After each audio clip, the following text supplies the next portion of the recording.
नमस्कार दर्शक बंधु अनुराधा सीरियल आपण मैंने देखा पाइबे जे जितेबाला राज कहते अनु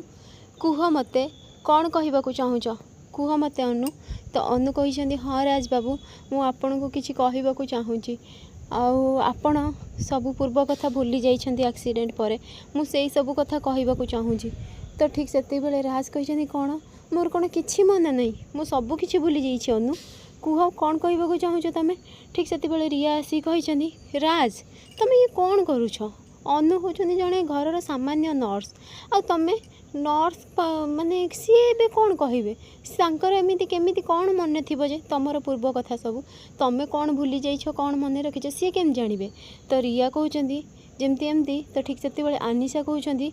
तमें ये कहीं व्यस्त होच जदि राज निजे शुणा चाहूँगी आमती राज सब पूर्व कथा भूली जाइए से छोट पिला नुहति आदि से निजे शुणा इच्छा कर तमें से सब कथा कहीं प्रतिवाद करुछ तो रिया कहते अच्छा अपा मत गोटे कथा कहले मुझे ये घर बोहू तुम जा किंतु तमें मो कथार राजी मो कथार हाँ न कहीकि से अनुर सपोर्ट नौछ एठी माने निजर किए परर किए ठीक भूल निजे तुम जापर न अपा तो आनिशा कहते कौटा ठीक कौटा भूल से सब कथा आम पर कथा हाँ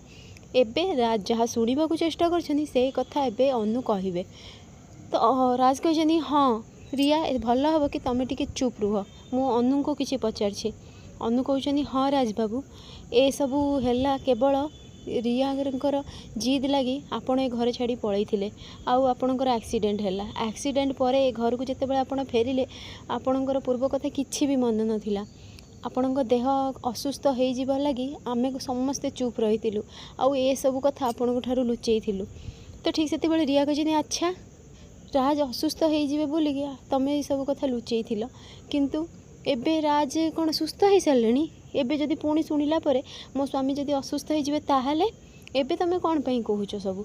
तो यहाँ पर राज कहते रिया मु कहली ना तुम चुप रुह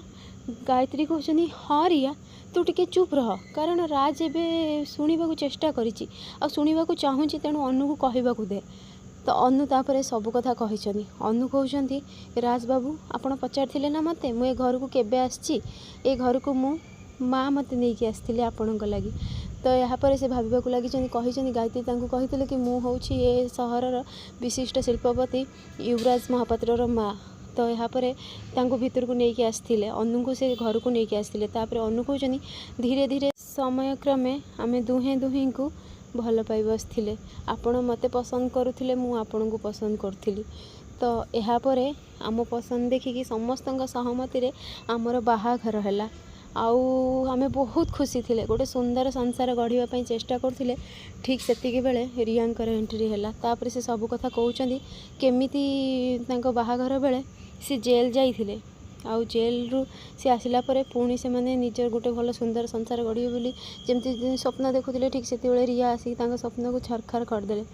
से सबू कथा कहीकि कहते पुणी तांको नहीं से 7 वचन देते और राज कहते मुझे तुमको केबे भी मो निजठू अलग करी मो स्त्री मर्यादा देकी तुमको रही आ सब बेले मु तुम सहित रही तो अनु जमती एमती ठीक भाविबा लगी ठीक से गायत्री भी कहते हाँ अनु ठीक कथा कहूँ आउ सी हूँ तो स्त्री अनु कहते हाँ राज बाबू मु आपणक स्त्री कारण आपण मते निजठू केबे भी अलग करने कथा भावी नांती ठीक सेतिकी बेले तांकर सी गणपति बाबा सामने छिड़ा है कि सब भावुं भावना दुनिया पलि आस गायत्री कांधरे जमी हाथ रखी गायत्री कहते माँ अनु तू कौन भावुछु एते चिंतार कौन अच्छु तो अनु जमी एपट सेपट देखी कहीं ना अनु कहते नाई माँ चलतु आरती करवा तापर गायत्री कौन करमती गणपति बाबा बंदापना कर अनु राज को देखा लगी आ राज अनु को देखा लगी फ्रेंड्स आगे केमती नुआ अपडेट पाइबा लगी मो चैनल को सब्सक्राइब करूँ आपण मानक मो वीडियो भल लगुले मत कमेंट रे कहूँ।